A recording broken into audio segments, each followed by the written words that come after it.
Rolling on inclined surface.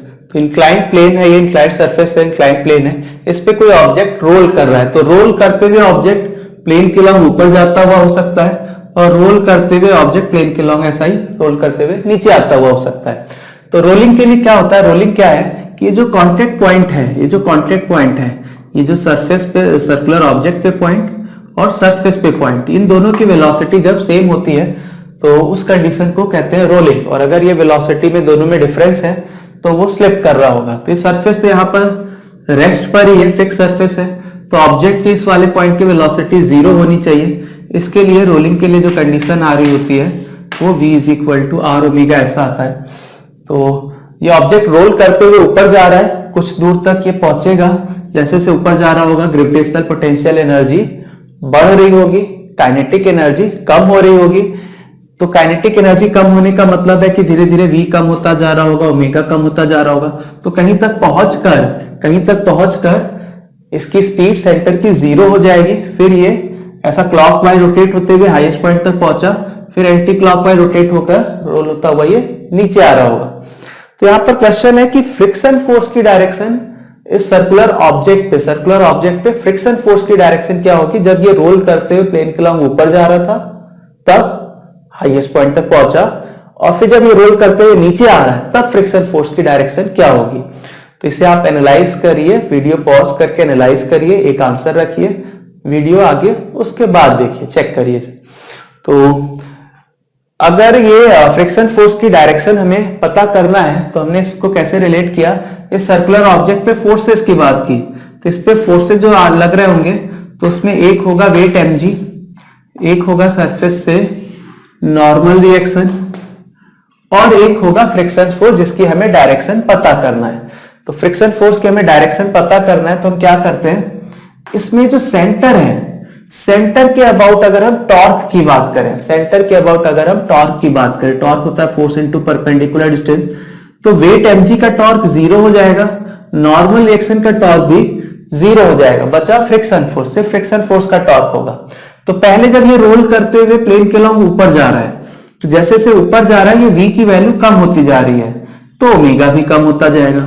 कैसा omega, clockwise omega है वो कम होता जा रहा है, जैसे से ऊपर जा रहा है v कम होगा, और v is equal to R omega रहना है तो ओमेगा भी कम होता जाएगा।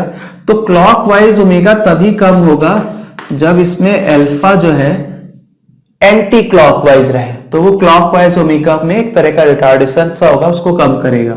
अब torque is equal to I alpha equation से अगर हम सोचें, torque is equal to I alpha, तो अगर अल्फा जो है वो एंटी क्लॉकवाइज है तो जो टॉर्क होगा वो भी एंटी क्लॉकवाइज आएगा। तो इस सर्कुलर ऑब्जेक्ट पे जो टॉर्क आना चाहिए सेंटर के अबाउट वो एंटी क्लॉकवाइज आना चाहिए। तो वेट का तो टॉर्क 0 हो गया, नॉर्मल रिएक्शन का टॉर्क 0 हो गया, बचा फ्रिक्शन फोर्स, उसी का ही टॉर्क होना चाहिए, एंटी क्लॉकवाइज होना चाहिए। तो अगर फ्रिक्शन फोर्स नीचे क्यों लग रहा होता तो टॉर्क क्लॉकवाइज हो जाता। इसका मतलब है सर्कुलर ऑब्जेक्ट पे फ्रिक्शन फोर्स प्लेन के लॉन्ग ऊपर की ओर होगा, सर्कुलर ऑब्जेक्ट पे फ्रिक्शन फोर्स प्लेन के लॉन्ग ऊपर की ओर होगा जब ये रोल करते हुए ऑब्जेक्ट ऊपर जा रहा है। ठीक है, अब अगर ये जब ऑब्जेक्ट रोल करता हुआ नीचे आ रहा हो, प्लेन के लॉन्ग ऑब्जेक्ट रोल करता हुआ नीचे आ रहा हो, तो जब ये नीचे आ रहा होगा रोल करता हुआ, तो फिर ये एंगुलर वेलोसिटी एंटी क्लॉकवाइज होगी, ये एंगुलर वेलोसिटी तब एंटी क्लॉकवाइज होगी। तो एंटी क्लॉकवाइज एंगुलर वेलोसिटी है, और जैसे जैसे ये नीचे आएगा, जैसे से नीचे आएगा तो ग्रेविटेशनल पोटेंशियल एनर्जी कम होगी, काइनेटिक एनर्जी बढ़ेगी। तो काइनेटिक एनर्जी अगर बढ़ेगी तो उसके लिए v बढ़ेगा और ओमेगा भी बढ़ रहा होगा। तो ओमेगा कैसा, anti clockwise omega, anti clockwise omega बढ़े। तो एंटी क्लॉकवाइज ओमेगा कैसे बढ़ सकता है, जब अल्फा भी एंटी क्लॉकवाइज हो। और अल्फा एंटी क्लॉकवाइज कैसे आ सकता है, जब टॉर्क एंटी क्लॉकवाइज हो। तो पिछली वाली कंडीशन हो गई, सेंटर के अबाउट अगर टॉर्क देखें तो वेट का टॉर्क 0, नॉर्मल रिएक्शन का टॉर्क 0, और नेट टॉर्क हमें एंटी क्लॉकवाइज चाहिए। तो फ्रिक्शन फोर्स प्लेन के लॉन्ग ऊपर क्यों लग रहा होगा, फ्रिक्शन फोर्स प्लेन के लॉन्ग ऊपर क्यों लग रहा होगा, उससे जो टॉर्क आएगा वो एंटी क्लॉकवाइज होगा, उससे टॉर्क एंटी क्लॉकवाइज आ पाएगा। तो यहाँ पर इंटरेस्टिंग सा रिजल्ट है कि ऑब्जेक्ट रोल करते हुए जब प्लेन के लॉन्ग ऊपर जा रहा था तब भी फ्रिक्शन फोर्स प्लेन के लॉन्ग ऊपर ही था, ऑब्जेक्ट हाईएस्ट पॉइंट पे पहुंचा, रोल करते हुए जब नीचे आ रहा है, फ्रिक्शन तब भी प्लेन के अलोंग ऊपर की ओर ही है। तो आगे फिर ये फ्रिक्शन की वैल्यू कैलकुलेट करते हैं, इस ऑब्जेक्ट के सेंटर का एक्सेलरेशन निकालते हैं, एंगुलर एक्सेलरेशन, फ्रिक्शन कोफिशिएंट क्या रिक्वायर्ड होगा कि ये रोल करे, ठीक है, ये वैल्यूज कैलकुलेट करते हैं। फ्रिक्शन फोर्स की डायरेक्शन एनालाइज कर लिया हमने, प्लेन के अलोंग ऊपर की ओर है, चाहे ये रोल करते हुए ऑब्जेक्ट ऊपर जा रहा हो या रोल करके वापस नीचे आ रहा हो, दोनों ही बार फ्रिक्शन फोर्स प्लेन के अलोंग ऊपर की ओर है। तो ये फ्रिक्शन फोर्स कितना है, सेंटर का एक्सेलरेशन क्या है, और इसके लिए एंगुलर एक्सेलरेशन रिजिड बॉडी के लिए क्या है वो कैलकुलेट करते हैं। तो इसमें कुछ जो टर्म्स, मोमेंट ऑफ इनर्शिया, तो मोमेंट ऑफ इनर्शिया किस एक्सिस के अबाउट, सेंटर से पास होता हुआ एक्सिस। अब सेंटर ही सेंटर ऑफ मास है, यूनिफॉर्म ऑब्जेक्ट है, ये यूनिफॉर्म सर्कुलर ऑब्जेक्ट है, यूनिफॉर्म सर्कुलर ऑब्जेक्ट, रिंग हो सकता है, डिस्क है, स्फीयर है, hollow sphere, solid sphere, cylinder हो सकता है, सॉलिड सिलेंडर, हॉलो सिलेंडर, तो इस तरह का कोई भी सर्कुलर ऑब्जेक्ट है, तो उसके सेंटर ऑफ मास से पास होता हुआ एक्सिस, उसके about moment of inertia, about centre of mass, centre of मास आगे लिखा नहीं, सेंटर ऑफ मास से पास होता हुआ एक्सिस है, और ये जो इसके रोलिंग का प्लेन है उसके परपेंडिकुलर एक्सिस है, इस एक्सिस के अबाउट ये ऑब्जेक्ट ऐसा रोटेट होता हुआ नीचे आ रहा है, यूपर जाने के लिए भी वही। तो इस एक्सिस के अबाउट जो सेंटर ऑफ मास से पास हो रहा है उसके about moment of inertia I, uniform object, उसके लिए मास m, रेडियस r, सेंटर का एक्सेलरेशन कैलकुलेट करना है, उसको a मान लिया।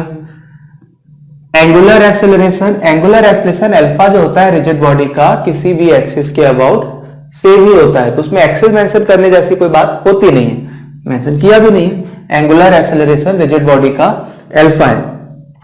रेडियस ऑफ गायरेशन ये अलग अलग एक्सिस के लिए अलग अलग होता है, इसको भी ज्यादा नहीं लिखा, बहुत ऑब्वियस है कि ये जो मोमेंट ऑफ इनर्शिया लिखा है उसके लिए ही रेडियस ऑफ गायरेशन के लिखा है।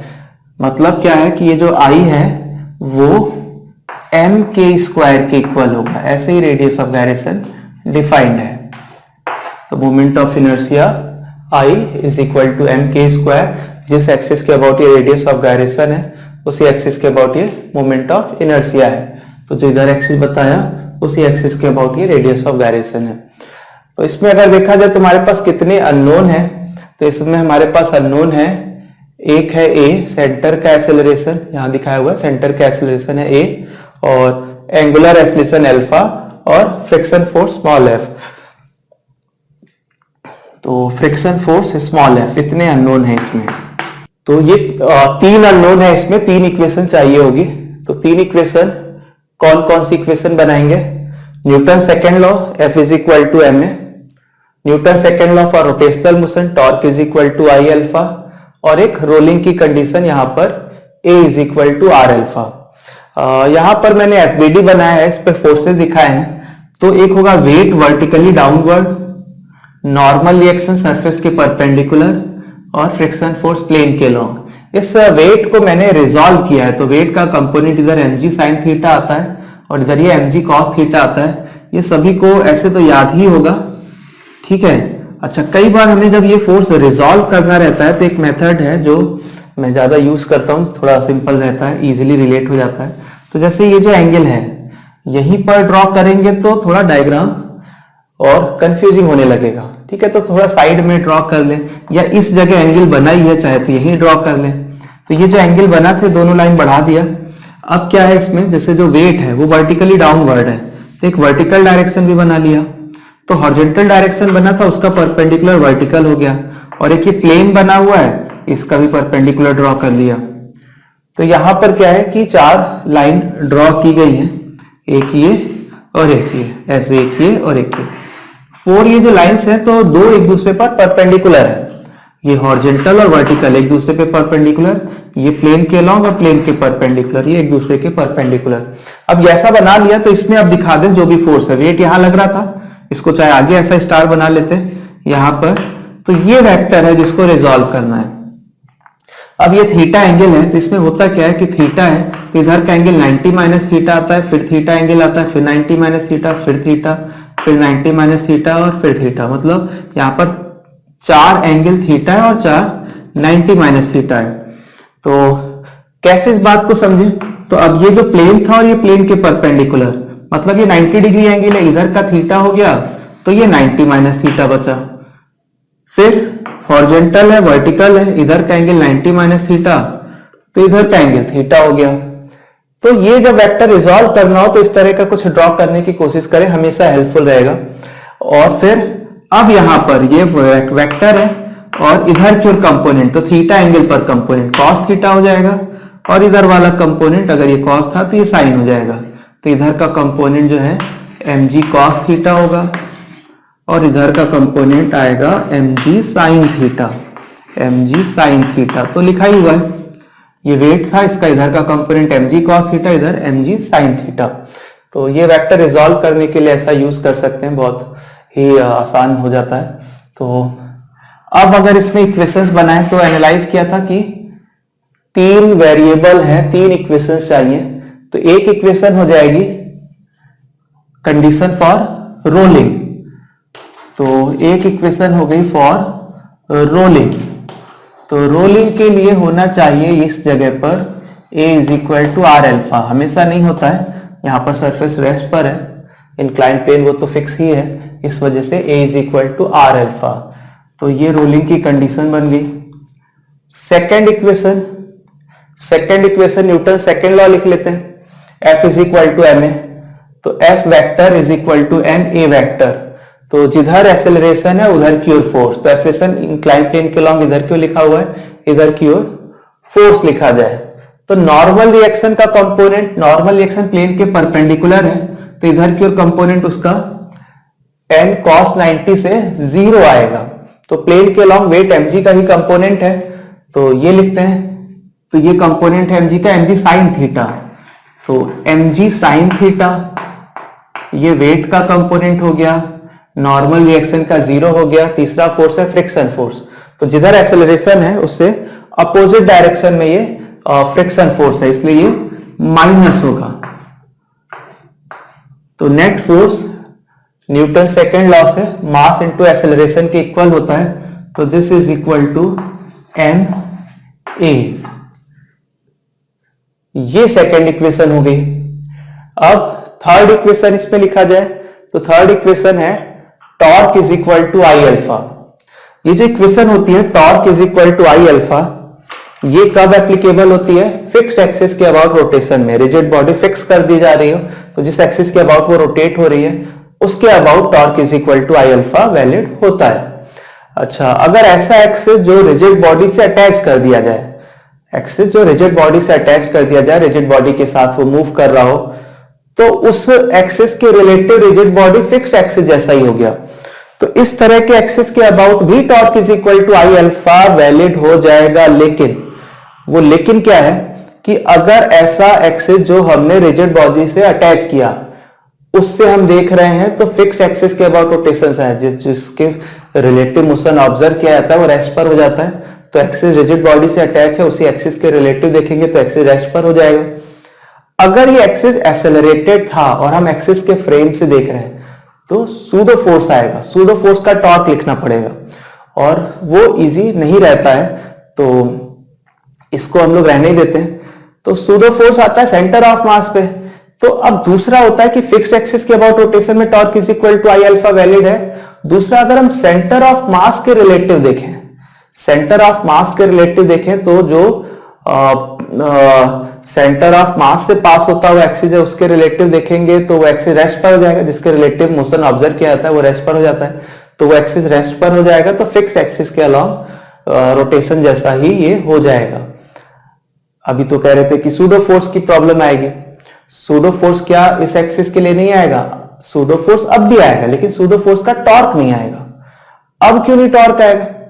सूडो फोर्स सेंटर ऑफ मास पे लगाया जाएगा, सेंटर ऑफ मास से ही पास होते हुए एक्सिस के अबाउट टॉर्क कैलकुलेट कर रहे हैं, तो सूडो फोर्स का टॉर्क 0 हो जाएगा। टॉर्क होता है फोर्स इनटू परपेंडिकुलर डिस्टेंस, तो सेंटर ऑफ मास पे ही फोर्स लग रहा है और उसी के रिलेटिव देख रहे हैं। सेंटर ऑफ मास पे हम सूडो फोर्स लगा रहे थे, तो वो सूडो फोर्स का एक्सिस से डिस्टेंस 0 होगी, तो force into perpendicular distance torque लिखा जाता है। तो कहना क्या चाहते हैं कि torque is equal to I alpha, या तो हम फिक्स एक्सिस के अबाउट लगाएं रिजिड बॉडी है, किसी एक एक्सिस के अबाउट हिंज कर दी गई है, उसके अबाउट रोटेट हो रही है, या फिर अगर वो मूव कर रही है, फिक्स नहीं है, तो सेंटर ऑफ मास के अबाउट लिखें। सिर्फ ये दो के अबाउट लिखें, बाकी किसी के अबाउट क्या फेल हो जाएगा? नहीं। अगर हम सूडो फोर्स का टॉर्क लिख पाते हैं तो torque is equal to I alpha बिल्कुल वैलिड होगा। किसी और क्वेश्चन में वो इन्वॉल्व करके चेक कर लेंगे। तो अभी क्या है, टॉर्क लिखा जाए अबाउट सेंटर ऑफ मास, तो torque about centre of mass या सेंटर ऑफ मास से पास होता हुआ एक्सिस प्लेन के परपेंडिकुलर, इसके अबाउट लिखा जाए तो टॉर्क होता है torque is equal to I alpha. Torque यहां पर तीन फोर्सेस के टॉर्क लिख लेते हैं, एक नॉर्मल रिएक्शन, एक टॉर्क वेट mg का, एक टॉर्क फ्रिक्शन फोर्स का, और ये टॉर्क हो जाएगा आई अल्फा के इक्वल। अब इसमें अगर देखें तो नॉर्मल रिएक्शन का टॉर्क 0 होगा। नॉर्मल रिएक्शन का टॉर्क, तो टॉर्क होता है फोर्स इनटू परपेंडिकुलर डिस्टेंस, तो ये नॉर्मल रिएक्शन O से पास हो रहा है, तो जो नॉर्मल रिएक्शन का लाइन ऑफ एक्शन है उसकी O से परपेंडिकुलर डिस्टेंस 0 है, तो नॉर्मल रिएक्शन का टॉर्क 0 होगा। दूसरा फोर्स वेट mg, सेम वैसा ही, ये भी 0, वेट mg की वजह से टॉर्क 0, इसी पॉइंट पर ही फोर्स लग रहा है, इसी के अबाउट टॉर्क लिख रहे हैं, तो फोर्स इनटू परपेंडिकुलर डिस्टेंस हो गई 0। बचा फ्रिक्शन फोर्स का टॉर्क, तो सिंपल सा है, फ्रिक्शन फोर्स के लिए टॉर्क, तो फ्रिक्शन फोर्स ये एक्सिस है, इधर की ओर फ्रिक्शन फोर्स लग रहा है, तो इस एक्सिस से इसकी जो डिस्टेंस है वो ये सर्कुलर ऑब्जेक्ट की रेडियस है, तो फोर्स इनटू परपेंडिकुलर डिस्टेंस ये टॉर्क हो गया, तो torque is equal to I alpha, तो चाहे तो अलग से लिख लें, F R is equal to I alpha. तो ये तीन इक्वेशन बन गई, तीन इक्वेशन चाहिए थी, तीन वेरिएबल थे, इससे तीनों ही सॉल्व हो जाएंगे। कौन से तीनों? ए, अल्फा और फ्रिक्शन फोर्स।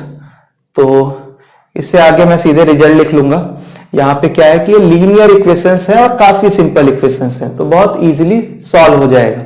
कॉन्सेप्ट अगर देखें तो एक रोलिंग की कंडीशन लगाया है, Newton second law for translational motion, Newton second law for rotational motion, F is equal to M a और torque is equal to I alpha. Torque जो होता है वो अलग अलग एक्सिस के अबाउट, तो यहाँ पर लिखा सेंटर ऑफ मास के अबाउट, सेंटर ऑफ मास से पास होते हुए एक्सिस के अबाउट टॉर्क, नॉर्मल रिएक्शन का टॉर्क 0, वेट mg का टॉर्क 0, फ्रिक्शन फोर्स का torque friction force into r और is equal to I alpha. Direct मैं रिजल्ट लिखता हूं, कैलकुलेट करके चेक कर लीजिए।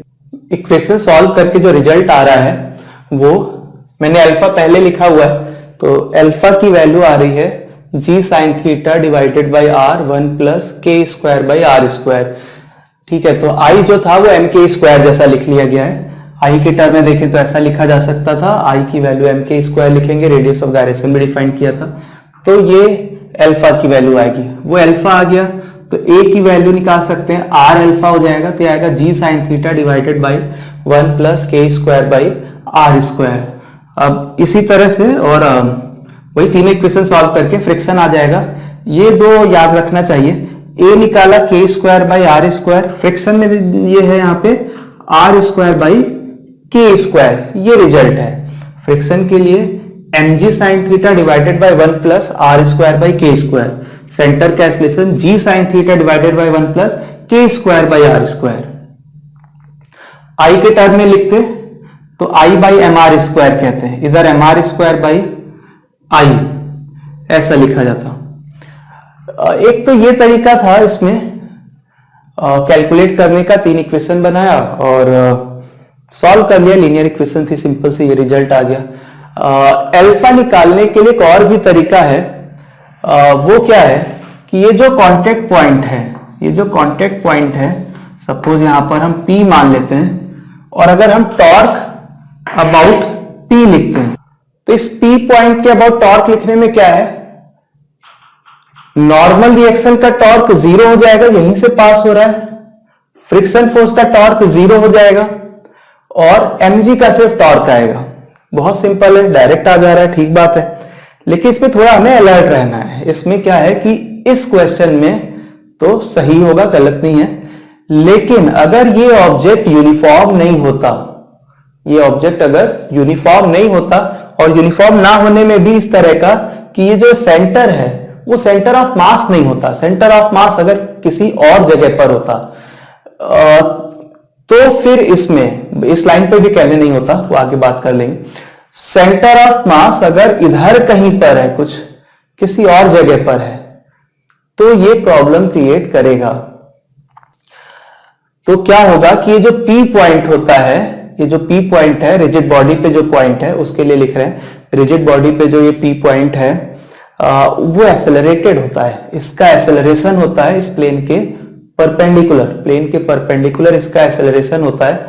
अगर ये सेंटर की स्पीड v होती तो इसका एक्सेलरेशन होता है v²/r।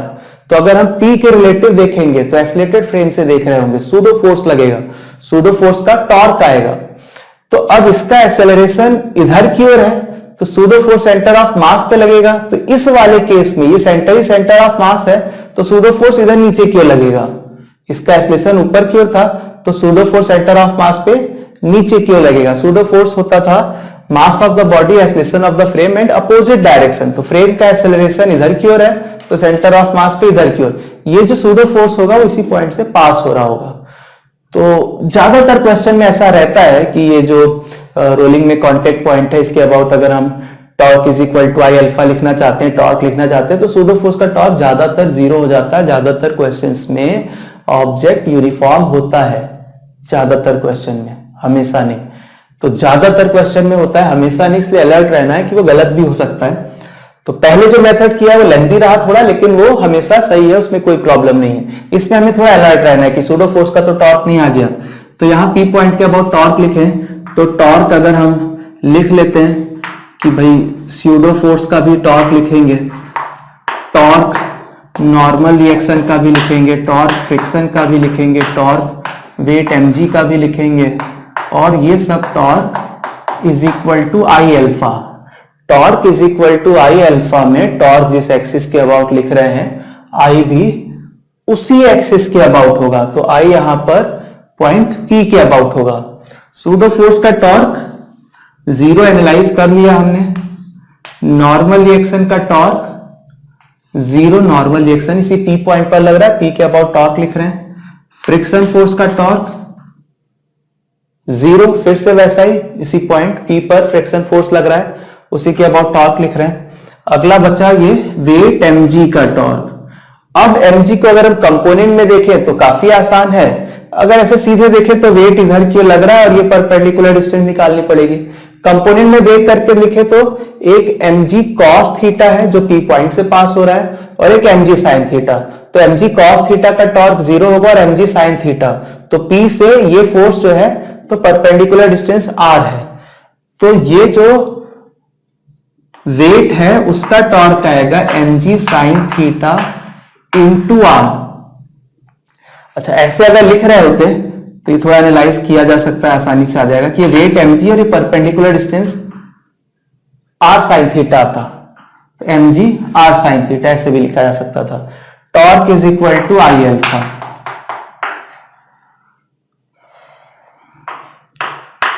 तो mg r sin theta is equal to I alpha, I P alpha, I P, P के अबाउट आई लिखा जाए, moment of inertia about T, तो I plus M R square. क्या था, पैरेलल एक्सिस थ्योरम लगाया, हमें centre of mass के about moment of inertia I मालूम है, सेंटर ऑफ मास से पास होते हुए एक्सिस के अबाउट आई मालूम है। तो पैरेलल एक्सिस थ्योरम से पॉइंट पी के अबाउट ये एक्सिस से इधर ये वाला एक्सिस आर डिस्टेंस पर है, तो I centre of mass plus M R square about T moment of inertia होगा। तो सॉल्व हो चुका है अल्फा की वैल्यू, तो अल्फा ये वाला टर्म इधर डिवीजन में आ जाए, तो अल्फा की वैल्यू आ गई mg r sin theta divided by mg r sin theta divided by I plus M R square. ये है अल्फा। अब यहां जो अल्फा लिखा है उसमें क्या क्या है, M are square, M are square से डिवाइड कर दिया गया है, तो एम आर स्क्वायर से ऊपर डिवाइड किया तो जी बाई आर रह जाएगा, नीचे डिवाइड किया तो 1 plus I by M R square. 1 plus I by M R square और ये जी बाई आर। तो यहां से देख सकते हैं कि यही रिजल्ट है, सॉल्व हो गया। तो ये एक तरीका जरूर है कि एक ही लाइन में या कह लें एक ही इक्वेशन में एक वेरिएबल सॉल्व हो गया। इसमें जो ये हमने एक इक्वेशन लिखा टॉर्क के लिए, टॉर्क बस ये एक्सिस हमने पी से चुना, तो उस पॉइंट के अबाउट टॉर्क लिखने में सीधे एक ही अननोन वेरिएबल के फॉर्म में आया, तो इस एक इक्वेशन में वो अननोन सॉल्व हो गया। अब आगे जो है हमें ए निकालना हो तो आर अल्फा से आ जाएगा, तो आर अल्फा लिखकर भी ए सॉल्व हो जाएगा। ठीक है, अल्फा कैलकुलेट किया जा चुका है, सेंटर के अबाउट टॉर्क लिखते हैं तो friction force into perpendicular distance F into capital R, ये हो गया torque is equal to I alpha. Alpha मालूम है, आई से मल्टीप्लाई करें, यहां से फ्रिक्शन आ जाएगा। सॉल्व किया तो कि दूसरी अप्रोच हो सकती है, बस में ध्यान रखना था कि ये सूडो फोर्स का टॉर्क है, क्योंकि यूनिफॉर्म ऑब्जेक्ट है इसलिए जीरो हो गया। कभी ऐसा पॉसिबल है कि ऑब्जेक्ट यूनिफॉर्म ना हो तो उसका भी टॉर्क आ जाएगा। तो एक तरह से यहां पे हम कहें कि हमने दो मेथड एनालाइज कर लिया। ठीक है, दोनों मेथड बुक में मिल जाते हैं। एक अलग अप्रोच है जो बुक्स में इन जनरल नहीं मिलेगा, मैं ही उस चीज तरह से क्वेश्चंस को एनालाइज करता हूं। ऐसा नहीं कि थोड़ा सिंपल किया जा रहा है, ऐसा नहीं है, लेकिन हाँ अलग अप्रोच जरूर है, तो उसे भी मैं डिस्कस करूंगा। एक डिफरेंट अप्रोच से फ्रिक्शन फोर्स, और फिर फ्रिक्शन आया तो अल्फा और सेंटर का एक्सेलरेशन ये कैलकुलेट करते हैं। तो क्या था कि ऑब्जेक्ट जो है रोल कर रहा था, रोल करते हुए ऊपर गया, हाईएस्ट पॉइंट पे नीचे आ रहा है। किसी भी टाइम के लिए फ्रिक्शन एक ही रहता है, चाहे रोल करके ऊपर जा रहा है नीचे आ रहा है, सेम वैल्यू होगी। और सभी वैसे ही अल्फा ए भी फिक्स ही रहता है, ये रोल करके ऊपर जा रहा था नीचे जा रहा था, इस पर डिपेंड नहीं करता है।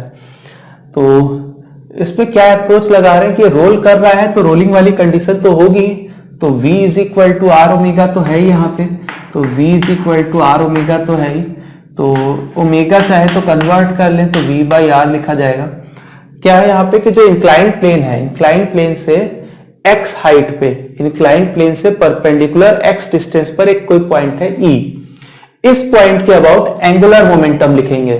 तो कोई एक रिजिड बॉडी जो मूव कर रही है उसमें किसी पॉइंट के अबाउट एंगुलर मोमेंटम लिखने के लिए ये फार्मूला होता है। तो एंगुलर मोमेंटम अबाउट ई से पास होते हुए एक्सिस के अबाउट एंगुलर मोमेंटम, तो position vector of centre of mass relative to E, R cross M V, V centre of mass और I centre of mass omega, ये होता है। तो इसमें अगर हम लोग लिखें एंगुलर मोमेंटम अबाउट ई, अब इसमें वेक्टर का ज्यादा लोड नहीं लेते हैं, क्योंकि जो डायरेक्शन है वो या तो प्लेन के परपेंडिकुलर, ये जो इसका रोटेशन का प्लेन है इसके परपेंडिकुलर बाहर की ओर या अंदर की ओर आएगा। तो जैसा ये रोटेट हो रहा है ओमेगा जैसा है, मैंने यहाँ पर जो दिखाया वो एंटी क्लॉकवाइज है, एंटी क्लॉकवाइज मतलब बाहर की ओर। और ये वाला वेक्टर अगर देखें तो आर इधर की ओर होगा, क्रॉस प्रोडक्ट है, तो क्रॉस प्रोडक्ट में एक्चुअल में परपेंडिकुलर वाली डिस्टेंस आ जाती है। तो परपेंडिकुलर वाली डिस्टेंस अगर देखा जाएगा तो ये x माइनस आर है, तो v से परपेंडिकुलर डिस्टेंस जो है वो x माइनस आर है। तो इसमें अगर लिखें तो इससे क्रॉस प्रोडक्ट है, तो mv इंटू परपेंडिकुलर डिस्टेंस, इसी तरह का रिजल्ट आएगा। तो सेंटर की वेलोसिटी v मान लें और परपेंडिकुलर डिस्टेंस को लिखा जाए x माइनस आर। जैसे टॉर्क होता था r क्रॉस f, तो फोर्स इंटू परपेंडिकुलर डिस्टेंस के बराबर मैग्नीट्यूड था। अच्छा, इसकी डायरेक्शन अगर चेक करेंगे तो r वेक्टर इधर, v इधर, तो r cross v into the plane आएगा, क्लॉकवाइज जैसा आएगा। तो ये पहला वाला टर्म क्लॉकवाइज जैसा है, दूसरा ओमेगा जैसा बनाया हुआ है एंटी क्लॉकवाइज है। अब यहां लिखने में मैंने पहले टर्म को तो पॉजिटिव ही लिख लिया है, तो इसका मतलब है कि मैंने क्लॉकवाइज को पॉजिटिव लिखा है, तो ये निगेटिव लिखा जाना चाहिए। आई ओमेगा, ओमेगा की वैल्यू v बाई आर।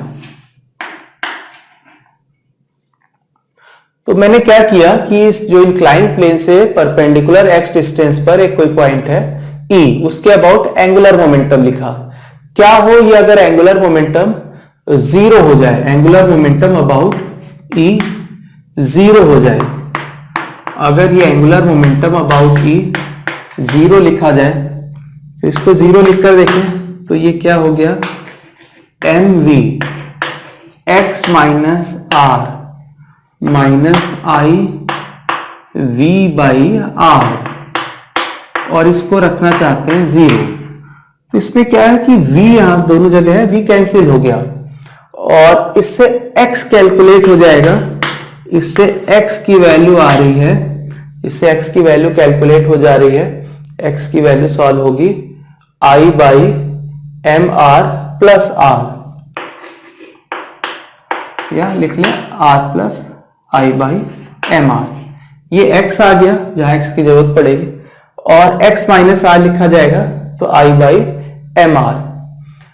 अब ये क्या है कि एक पॉइंट E प्लेन से अगर इतनी डिस्टेंस पर है, ये फिक्स डिस्टेंस है, r कांस्टेंट है, वैल्यूज कांस्टेंट है, इस डिस्टेंस पर अगर कोई पॉइंट है तो एंगुलर मोमेंटम जीरो होगा। प्लेन से परपेंडिकुलर इस डिस्टेंस पर अगर कोई पॉइंट है तो एंगुलर मोमेंटम उसके अबाउट जीरो होगा। एंगुलर मोमेंटम जीरो हमेशा होगा, एंगुलर मोमेंटम जीरो हमेशा होगा। क्या चीज बदल रही थी? v बदलता जैसे जैसे नीचे आता, तो v का तो रोल आया ही नहीं x में। इसका मतलब है कि इस डिस्टेंस पर कोई पॉइंट है तो उसके अबाउट एंगुलर मोमेंटम हमेशा जीरो है। तो इस E पॉइंट के अबाउट एंगुलर मोमेंटम हमेशा जीरो का मतलब क्या है कि अगर ये वैल्यू जीरो है तो इसको हम ये भी कहेंगे कि एंगुलर मोमेंटम कांस्टेंट है। जीरो भी कांस्टेंट ही है, तो एंगुलर मोमेंटम कांस्टेंट है। तो ये law of conservation of angular momentum से कहें, law of conservation of angular momentum, कि अगर ये एंगुलर मोमेंटम कांस्टेंट है तो इसका मतलब है कि जो टॉर्क होगा about E, torque about E वो जीरो होगा, net torque about E zero होगा।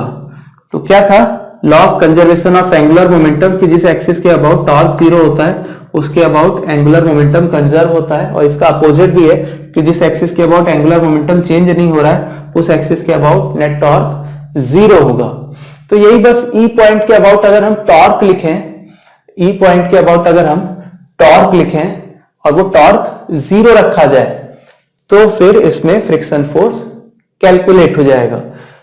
तो क्या है कि जैसे मेथड पहली बार यूज कर रहे हैं तो एक्सप्लेनेशन में लग रहा है कि लेंदी है, एक बार बात समझ आ जाएगी, याद रहेगा तो बहुत डायरेक्ट लिखेंगे, बहुत डायरेक्ट एक्स कैलकुलेट करेंगे और टॉर्क जीरो लिखेंगे। तो टॉर्क जीरो लिखते ही फ्रिक्शन फोर्स इजीली सॉल्व हो जाएगा। तो इसमें अगर फोर्सेस फिर से बात करें तो क्या था कि एक फ्रिक्शन फोर्स था,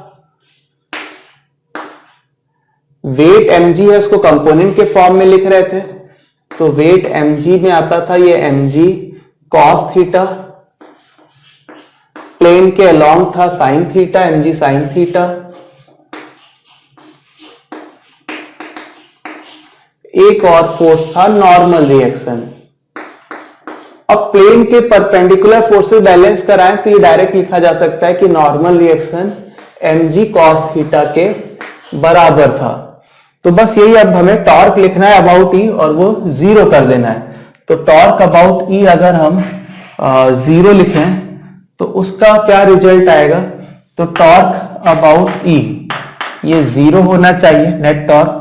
तो टॉर्क अबाउट E जो लिखेंगे तो टॉर्क किसका किसका लिखा जाएगा, नॉर्मल रिएक्शन का टॉर्क, वेट mg का टॉर्क, वेट mg का टॉर्क, फ्रिक्शन फोर्स का, और ये सारे टॉर्क मिलकर जीरो होंगे। नॉर्मल रिएक्शन का टॉर्क, वेट mg का टॉर्क और फ्रिक्शन का टॉर्क ऐड होके जीरो होना है। नॉर्मल रिएक्शन का टॉर्क और वेट mg का जो टॉर्क है उसको कंपोनेंट्स में अगर लिखें तो एक mg sin थीटा है और एक mg cos थीटा, एक mg cos थीटा, एक mg sin थीटा, ये कंपोनेंट है, और फ्रिक्शन का टॉर्क, इनका मिलाकर टॉर्क जीरो होगा। जो नॉर्मल रिएक्शन का टॉर्क है जितना anti clockwise mg cos theta का उतना ही क्लॉकवाइज टॉर्क होगा। नॉर्मल रिएक्शन का लाइन ऑफ एक्शन और वेट का जो कंपोनेंट mg sin थीटा, इसका mg cos थीटा, ये दोनों का लाइन ऑफ एक्शन सेम ही है, फोर्स बराबर मैग्नीट्यूड के अपोजिट डायरेक्शन में है। तो एक से जितना पॉजिटिव टॉर्क आएगा उतना ही दूसरे से निगेटिव आएगा, या एक से जितना क्लॉकवाइज आएगा दूसरे से उतना ही एंटी क्लॉकवाइज आएगा, इससे एंटी क्लॉकवाइज से क्लॉकवाइज। तो ये दोनों मिलाकर जीरो हो गया। अब बचा mg sin थीटा का टॉर्क, तो फोर्स और into perpendicular distance, perpendicular distance ये वाले डिस्टेंस, परपेंडिकुलर डिस्टेंस, तो यहां से प्लेन से परपेंडिकुलर प्लेन से ई तक डिस्टेंस जो थी वो x है, इधर r है, तो ये डिस्टेंस हो गई x माइनस r। और फ्रिक्शन फोर्स का टॉर्क, अच्छा mg साइन थीटा का जो टॉर्क है वो क्लॉकवाइज था, पॉजिटिव लिख लिया है, तो फ्रिक्शन का टॉर्क एंटी क्लॉकवाइज ये निगेटिव लिखा जाएगा। तो फोर्स इनटू परपेंडिकुलर डिस्टेंस, यहां तक परपेंडिकुलर डिस्टेंस है x और ये हो गया 0। इससे सॉल्व हो जाता है कि जो फ्रिक्शन फोर्स आ रहा है ये वैल्यू है mg sine theta x minus r divided by x। x की वैल्यू है r plus I by M R और x माइनस r की वैल्यू है i बाई एम आर। तो इसमें अगर हम वैल्यूज पुट करें तो ये अगर लिखा जाए mg साइन थीटा और x माइनस r है i बाई एम आर और ये x की वैल्यू है r plus I by M R. अब आई बाई एम आर से ऊपर नीचे डिवाइड कर दें तो ये तो हट जाएगा, यहां डिवाइड करेंगे 1 आएगा और ये हो जाएगा M are square by I. तो ये सॉल्व तो किया ही हुआ है, बस ये है कि हाँ फ्रिक्शन फोर्स इस तरह से भी सॉल्व हो जाता है, ये एक अलग अप्रोच है।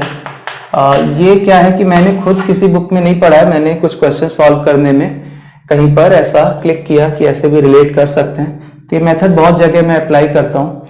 ये मेथड जो है बस ऐसा नहीं है कि इससे कुछ बहुत छोटा हो जा रहा है, बस ये कि ज्यादा श्योर होने के लिए एक और मेथड है हमारे पास, हम इस तरह से भी सॉल्व कर सकते हैं और चेक कर देंगे। तो ये जो है सॉल्व हो ही गया, M are square by I, तो सेम रिजल्ट आया। तो फ्रिक्शन आ गया है, friction force torque is equal to I alpha लिखेंगे, सेंटर ऑफ मास के अबाउट अल्फा आ जाएगा, is equal to R alpha लिखें। फ्रिक्शन कैलकुलेट करना हो तो हमने बस ये कैलकुलेट करना है कि ऐसा कोई पॉइंट जिसके अबाउट एंगुलर मोमेंटम हमेशा 0 है, फिक्स वैल्यू आती है, तो उस पॉइंट के अबाउट टॉर्क भी 0 होगा। टॉर्क 0 किया, फ्रिक्शन फोर्स सॉल्व हो गया। एक ये डिफरेंट अप्रोच है। तो इंक्लाइंड प्लेन पर रोलिंग ये काफी इंटरेस्टिंग सा टॉपिक है, बहुत तरह से एनालाइज हो सकता है।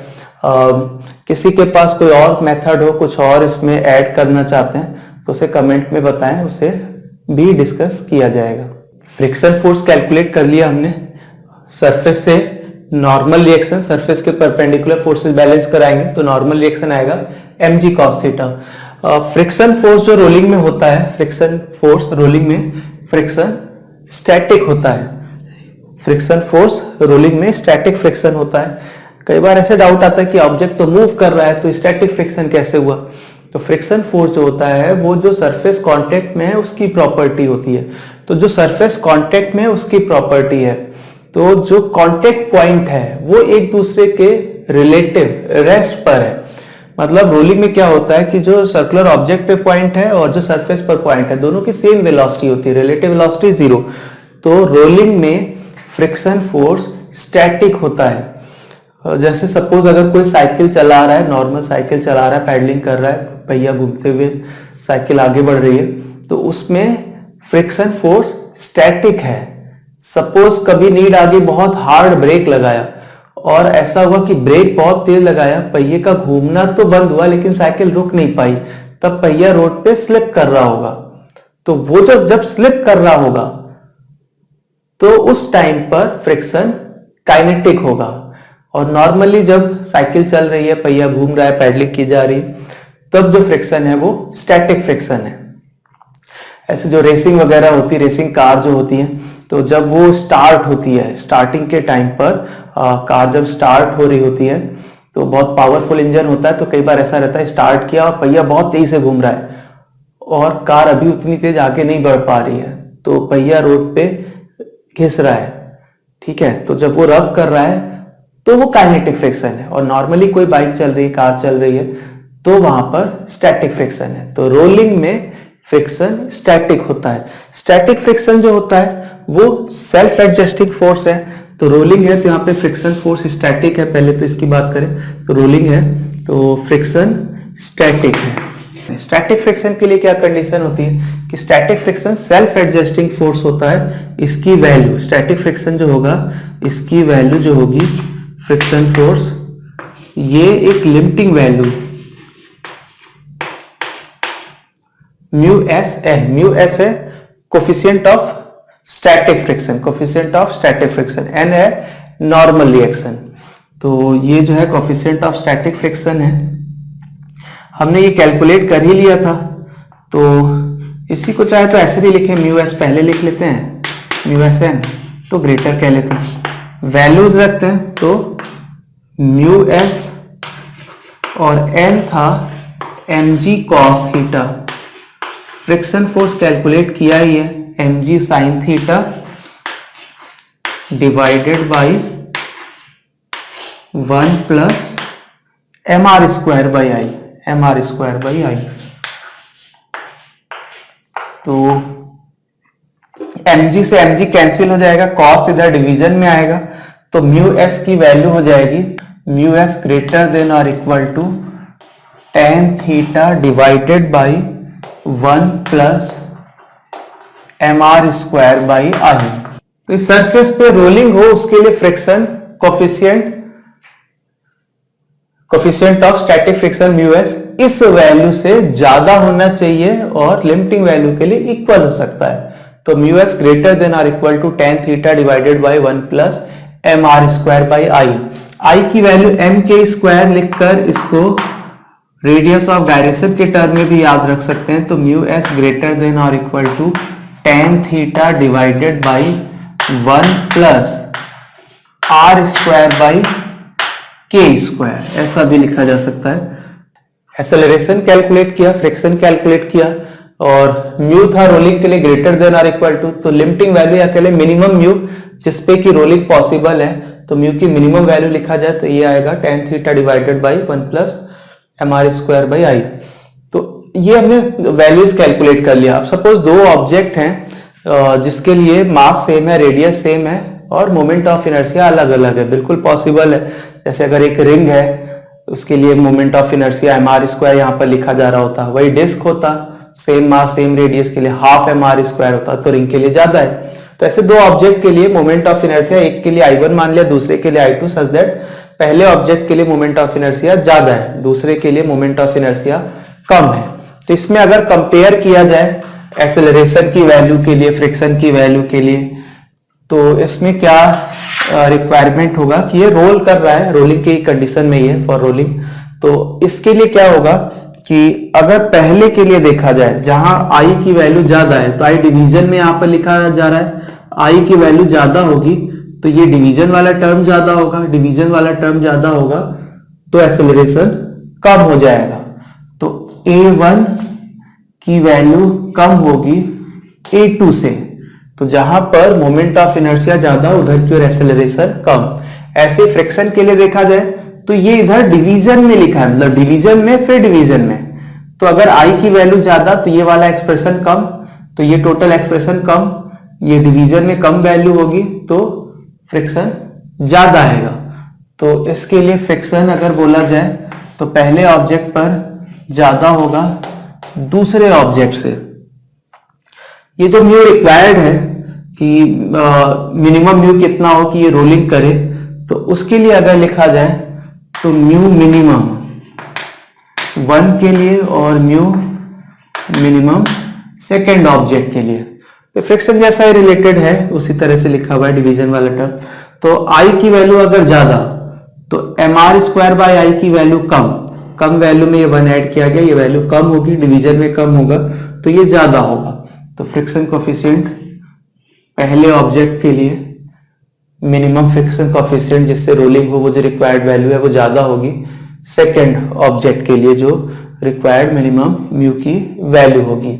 अब इसमें एक क्वेश्चन अगर हम ऐसा बनाए कि एक जैसी ही डिस्टेंस, सर्कुलर ऑब्जेक्ट ये एक जैसी डिस्टेंस ट्रेवल करके आता हो, एक जैसी डिस्टेंस सर्कुलर ऑब्जेक्ट अगर ट्रेवल करके आ रहा हो, तो उसके बाद अगर ये कहा जाए कि एक जैसी डिस्टेंस ट्रेवल किया तो उसके बाद स्पीड एल डिस्टेंस ट्रेवल करने के बाद दोनों ही ऑब्जेक्ट एक ही जगह से रेस्ट से रिलीज किया गया रेस्ट से, और ऑब्जेक्ट ये रोल करते हुए नीचे आ रहा हो, ऑब्जेक्ट ये रोल करते हुए नीचे आ रहा हो, तो इसमें एल डिस्टेंस ट्रेवल करने के बाद स्पीड में क्या कंपैरिजन होगा। तो अगर ये एक्सेलरेशन सेम डिस्टेंस कवर कर रहे हैं, एक्सेलरेशन कांस्टेंट आता था तो यूनिफॉर्मली एक्सेलरेटेड मोशन की इक्वेशन हो जाएगी v square is equal to U square plus 2as, v square is equal to U square plus 2as। u तो दोनों बार जीरो ही कहा जा रहा है तो जिसके लिए a ज्यादा उसके लिए v भी ज्यादा ही होगा। तो इसके लिए अगर ये कहा जाए सेम डिस्टेंस ट्रेवल करने के बाद तो a इसमें ज्यादा है तो इसके लिए v की वैल्यू ज्यादा होगी। सेकेंड ऑब्जेक्ट जिसके लिए मोमेंट ऑफ इनर्शिया कम उसके लिए v की वैल्यू ज्यादा। अब v is equal to R omega होता है तो r तो दोनों के लिए एक जैसा कहा गया है तो सेम डिस्टेंस ट्रेवल करने के बाद ओमेगा का कंपैरिजन कहा जाए तो ये इस तरह का रिलेशन आएगा।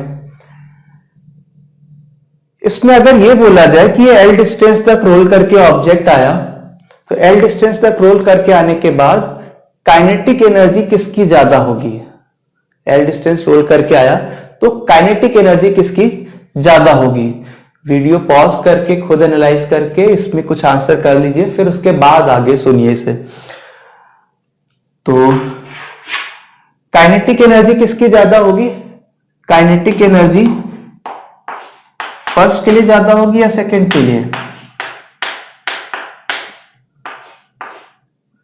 काइनेटिक एनर्जी दोनों के लिए सेम होगी।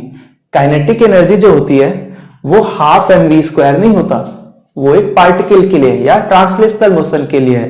किसी रिजिड बॉडी के लिए काइनेटिक एनर्जी जो लिखा जा रहा होता है, काइनेटिक एनर्जी अगर बोला जाए तो काइनेटिक एनर्जी लिखी जाती है half m v centre of mass का square plus half I centre of mass omega square. ये दोनों का समीशन काइनेटिक एनर्जी होता है, सिर्फ हाफ mv स्क्वायर नहीं होता है।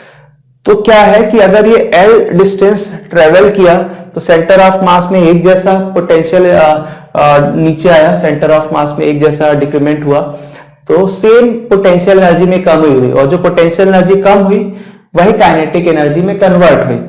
तो दोनों के लिए मास एक जैसा था, दोनों हाइट एक जैसा नीचे आए, L साइन थीटा नीचे आए होंगे तो mgl साइन थीटा ही दोनों की काइनेटिक एनर्जी होगी। काइनेटिक एनर्जी कहा जा रहा है हाफ mv स्क्वायर नहीं, काइनेटिक एनर्जी में हाफ mv स्क्वायर इसको हाफ mv सेंटर ऑफ मास को इसको कहते हैं half mv centre of mass square इसको कहते हैं ट्रांसलेशनल काइनेटिक एनर्जी। तो अगर इसके लिए ये लिखा जा रहा होता ट्रांसलेशनल काइनेटिक एनर्जी तो वो उसके लिए ज्यादा होता जिसके लिए स्पीड ज्यादा है। तो ट्रांसलेशनल काइनेटिक एनर्जी ऑफ 1 और ट्रांसलेशनल काइनेटिक एनर्जी ऑफ 2।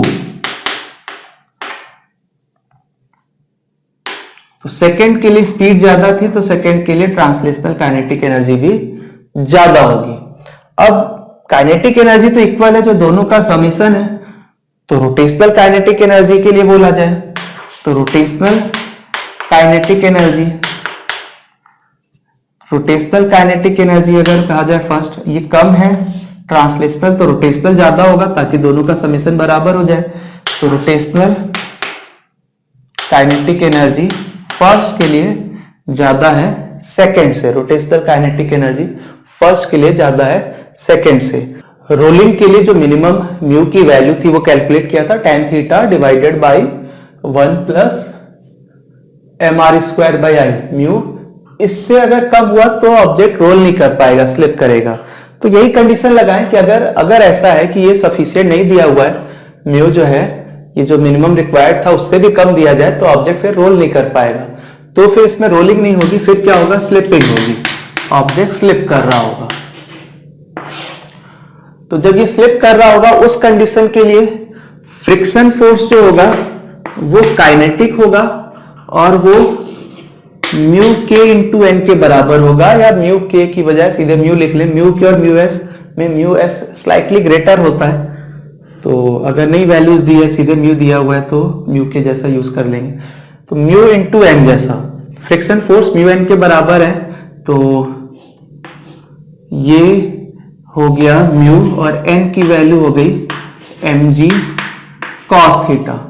ऐसा फ्रिक्शन फोर्स आएगा, ऐसा फ्रिक्शन फोर्स आएगा ऑब्जेक्ट कोई सा भी सर्कुलर ऑब्जेक्ट हो सभी के लिए fix value, kinetic friction fix सा ही आएगा म्यू mg cos थीटा।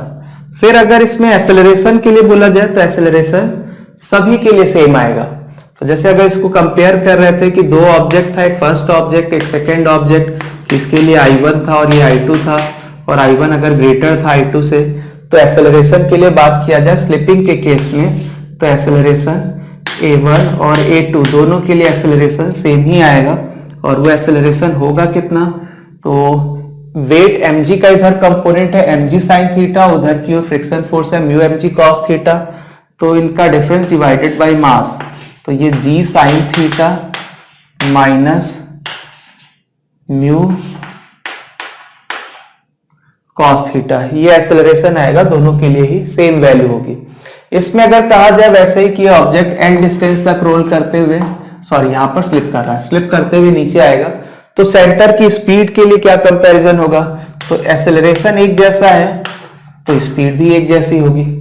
फिर कहा जाए कि एल डिस्टेंस आने में अगर टाइम की बात करते कि एक को टाइम t1 लग रहा है, दूसरे को टाइम t2 लग रहा है, तो वो भी सेम होता, तो स्लिपिंग में ये तीनों चीजें एक जैसी आ गई। म्यू अगर म्यू मिनिमम से कम है, तो उस कंडीशन में म्यू अगर म्यू मिनिमम से कम है, म्यू मिनिमम जो रिक्वायर्ड था रोलिंग हो, इससे ज्यादा म्यू होना चाहिए तब रोलिंग होता, उससे अगर म्यू कम है मतलब ये स्लिप कर रहा है, स्लिपिंग। दो ऑब्जेक्ट जिनके लिए मासेस इक्वल है, रेडियस सेम है, मासेस इक्वल है, रेडियस सेम है, और मोमेंट ऑफ इनर्शिया पहले का ज्यादा दूसरे का कम, इसके लिए कुछ क्वांटिटीज रिलेट किया, कुछ और की बात करना है। तो ये पहले कंपेयर करेंगे torque, torque about centre of mass, torque about centre of mass, angular acceleration, angular velocity, और ये जो रिजिड बॉडी है ऐसे स्लिप करते हुए आ रही होगी तो थोड़ी रोटेट भी होगी, तो जितना एंगल रोटेट हुई वो एंगल जो रोटेट किया वो फाई, ऐसे थीटा लिखते हैं, एंगल ऑफ इंक्लाइनेशन थीटा लिखा है, तो यहाँ पर जितना ये रिजिड बॉडी रोटेट हुई है उसको फाई लिख रहे हैं। तो ये ऑब्जेक्ट इस पे स्लिप करते हुए नीचे आ रहा है, इस पे फोर्सेस में नॉर्मल रिएक्शन है, वेट है, फ्रिक्शन फोर्स है, तो वेट से वर्क डन, फ्रिक्शन से work done, total work done, total kinetic energy, translational kinetic energy, rotational kinetic energy, इसे कंपेयर करेंगे। तो इसमें क्या करना है आपको कि आप वीडियो पॉज करके खुद इसके रिजल्ट कुछ निकाल लीजिए, और आगे का वीडियो तब देखिए उसे कंपेयर करते हुए, चेक करते हुए, ठीक है। तो आपने पॉज करके खुद एनालाइज कर लिया होगा, अभी आप चेक कर रहे होंगे, तो देखते हैं एक-एक करके। तो टॉर्क, तो फ्रिक्शन फोर्स की बात कर लिया था, एक जैसा ही आएगा। अब सेंटर के अबाउट अगर टॉर्क लिखेंगे तो फोर्स तो इसी पर ही लग रहा होगा, mg का फोर्स इस पर ही लग रहा होगा, नॉर्मल रिएक्शन सेंटर से ही पास होगा, तो इन दोनों का तो टॉर्क जीरो ही हो जाएगा, बचा फ्रिक्शन फोर्स, और फ्रिक्शन फोर्स दोनों के लिए ही सेम है, फ्रिक्शन फोर्स दोनों ही ऑब्जेक्ट पे सेम है, म्यू mg cos थीटा। तो फ्रिक्शन फोर्स से सिर्फ टॉर्क आना है, तो टॉर्क दोनों के लिए एक जैसा आएगा, तो दोनों ऑब्जेक्ट पे टॉर्क एक जैसा आएगा। तो torque about centre of mass, torque about centre of mass first object पे जितना होगा उतना ही सेकेंड ऑब्जेक्ट के लिए होगा। टॉर्क कंपेयर हो गया। एंगुलर एक्सेलरेशन अल्फा, तो टॉर्क होता है आई अल्फा के इक्वल, टॉर्क होता है आई अल्फा, टॉर्क होता है आई अल्फा के इक्वल, तो दोनों टॉर्क इक्वल है, तो दोनों आई अल्फा इक्वल है। अब I1 ज्यादा है, I2 कम है, तो I1 ज्यादा है तो अल्फा 1 कम होगा और अल्फा 2 ज्यादा होगा। I1 alpha 1 is equal to I2 alpha 2, I1 greater होगा तो अल्फा 1 लेस होगा। अल्फा कंपेयर हो गया। ओमेगा के लिए बात करें तो ओमेगा के लिए लिखा जाएगा, ये रेस्ट से स्टार्ट हुआ था, omega is equal to omega naught plus alpha T, time relate किया सेम होगा, और ओमेगा नॉट जीरो होगा, रेस्ट से स्टार्ट किया गया था, रेस्ट से रिलीज किया गया था, तो जिसके लिए अल्फा की वैल्यू ज्यादा उसके लिए ओमेगा भी ज्यादा, टाइम एक जैसा ही था, तो ये हो गया ओमेगा 1 की वैल्यू कम होगी, ओमेगा 2 की वैल्यू ज्यादा होगी। फिर ये आता है जितना एंगल ये रोटेट हुआ, तो ये जो एंगल रोटेट हुआ उसके लिए बात किया जाए तो ऐसे थीटा लिखते थे, यहां पर थीटा था फाई लिख रहे हैं, omega naught T plus half alpha T square, rest से स्टार्ट हुआ था तो ये टर्म जीरो ही हो गया, तो बचा ये half alpha T square, T एक जैसा है, हाफ तो एक ही जैसा है, अल्फा का ही रिलेशन रहेगा, तो अल्फा 1 कम है तो फाई 1, जितना ये एंगल रोटेट हुआ एल डिस्टेंस आने में रिजिड बॉडी जितना ही रोटेट हो रही है तो फाई 1 कम होगा फाई 2 से। वेट mg से वर्क डन, तो वेट mg से जो वर्क डन होगा वो पहले ऑब्जेक्ट के लिए और दूसरे ऑब्जेक्ट के लिए ये इक्वल ही रहेगा, और चाहे तो इसकी वैल्यू भी लिख सकते हैं।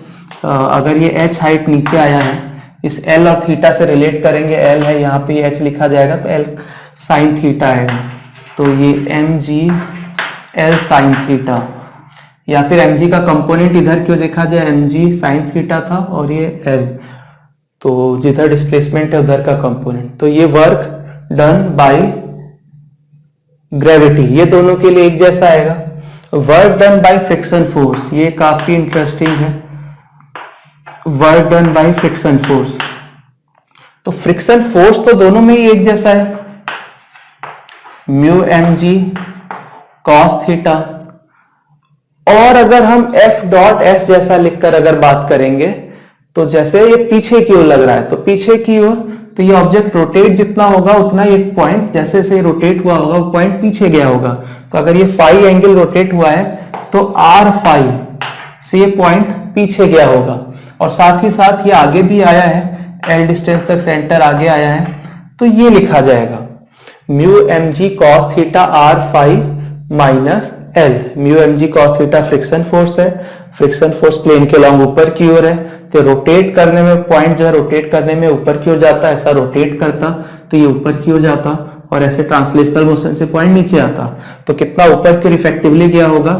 तो आर फाई रोटेशन से ऊपर की ओर गया है और एल नीचे आ गया है, तो इसका डिफरेंस, अब एल एक जैसा है, म्यू mg cos थीटा एक जैसा है, मतलब जिसके लिए फाई की वैल्यू ज्यादा होगी उसके लिए वर्क डन बाय फ्रिक्शन ज्यादा होगा, तो ये हो गया work done by friction first के लिए कम पड़ गया यहां से, और वर्क डन बाय सेकंड के लिए ये ज्यादा है। एक्चुअल में क्या होगा कि दोनों निगेटिव होगा, तो अगर निगेटिव होगा इसका मॉड लगाकर लिखते तो ये इनइक्वालिटी बदल जाती, निगेटिव नंबर, काइनेटिक फ्रिक्शन से वर्क डन निगेटिव आना है, मतलब ये वाली वैल्यू कम पड़ जाएगी, एल ज्यादा होगा अगर ये स्लिप हो रहा है, तो फ्रिक्शन से वर्क डन के लिए ये कंपैरिजन आ गया। तो फ्रिक्शन से वर्क के लिखा टोटल वर्क डन, तो टोटल वर्क डन इस ऑब्जेक्ट पे जो फोर्सेज हैं, इस ऑब्जेक्ट पे जो फोर्सेज हैं, तीन फोर्स है, वेट है, नॉर्मल रिएक्शन और फ्रिक्शन फोर्स है। वेट का वर्क डन लिख लिया है, नॉर्मल रिएक्शन का वर्क डन जीरो होगा। नॉर्मल रिएक्शन का वर्क डन कैसे जीरो होगा, क्योंकि नॉर्मल रिएक्शन इस पॉइंट पे लग रहा है प्लेन के परपेंडिकुलर, और ये पॉइंट का मूवमेंट प्लेन के अलोंग है, प्लेन के परपेंडिकुलर नहीं है, तो फोर्स और डिस्प्लेसमेंट के बीच में 90 डिग्री एंगल है, तो नॉर्मल रिएक्शन से work done F dot S से cos 90 से वो जीरो हो जाएगा, F डॉट ds इंटीग्रेट करके कहें तब भी थीटा वही 90 degree, angle 90 degree cos 90 zero. Normal reaction से वर्क डन जीरो हो गया, और हमने ग्रेविटी से वर्क डन लिख लिया है, और फ्रिक्शन से वर्क डन, तो फ्रिक्शन से भी वर्क लिख लिया है। टोटल है तो इन्हीं को ऐड करना है, तो नॉर्मल रिएक्शन वाला जीरो, और ये वेट से वर्क डन और ये फ्रिक्शन का वर्क डन ऐड किया जाए, तो वेट से वर्क तो बराबर ही है, तो समेशन किसका ज्यादा होगा, जिसमें फ्रिक्शन का वर्क डन ज्यादा हो। तो अगर W टोटल कंपेयर करेंगे, W टोटल, तो फ्रिक्शन W टोटल अगर लिख रहे हैं तो ये फर्स्ट वाला कम पड़ जाएगा और सेकंड के लिए ज्यादा होगा, सेकंड के लिए टोटल वर्क डन ये ज्यादा आएगा। काइनेटिक एनर्जी के लिए रिलेट किया जाए तो वर्क एनर्जी थ्योरम लगा लेते हैं, total work done by all the forces equal to change in kinetic energy. Start हुआ था तो काइनेटिक एनर्जी जीरो थी, और टोटल वर्क डन जो है वो पहले में कम है दूसरे में ज्यादा है, तो चेंज इन काइनेटिक एनर्जी पहले के लिए कम होगा दूसरे के लिए ज्यादा होगा, तो इसमें kinetic energy final minus zero, kinetic energy final minus zero, initial zero थी, तो फाइनल काइनेटिक एनर्जी फर्स्ट में कम होगी सेकेंड में ज्यादा होगी। तो काइनेटिक एनर्जी पूछा गया था टोटल, मतलब ट्रांसलेशनल और रोटेशनल मिला के, तो काइनेटिक एनर्जी पहले के लिए कम होगी और दूसरे के लिए काइनेटिक एनर्जी ज्यादा होगी। और इसमें फिर ट्रांसलेशनल काइनेटिक एनर्जी, तो ट्रांसलेशनल काइनेटिक एनर्जी क्या कहना चाहते हैं कि जो काइनेटिक एनर्जी है, काइनेटिक एनर्जी जो लिखा जा रहा है ये होता है half n v centre of mass का square plus half I centre of mass omega square. तो ये वाला पार्ट ट्रांसलेशनल काइनेटिक एनर्जी, और half I centre of mass omega square rotational kinetic energy. तो translational kinetic energy half M we centre of mass का square. तो half और M दोनों के लिए एक जैसा है, दोनों के मास सेम थे, और वी भी एनालाइज किया है पहले कि वी भी सेम है। तो ट्रांसलेशनल काइनेटिक एनर्जी जो है ये दोनों के लिए इक्वल है। ट्रांसलेशनल काइनेटिक एनर्जी दोनों के लिए इक्वल है, और translational plus rotational is total, total इसके लिए कम है। इसका मतलब है कि रोटेशनल काइनेटिक एनर्जी पहले के लिए कम होगी, रोटेशनल काइनेटिक एनर्जी सेकंड के लिए। तो ये इंक्लाइन प्लेन पर रोलिंग था। इसमें कुछ अगर डिस्कशन और चाहिए, कुछ किसी और तरह से एनालिसिस किया हो, कुछ डिस्कशन चाहते हो तो उसे कमेंट में लिखें, उस पर भी आगे फिर वीडियो बनाएंगे।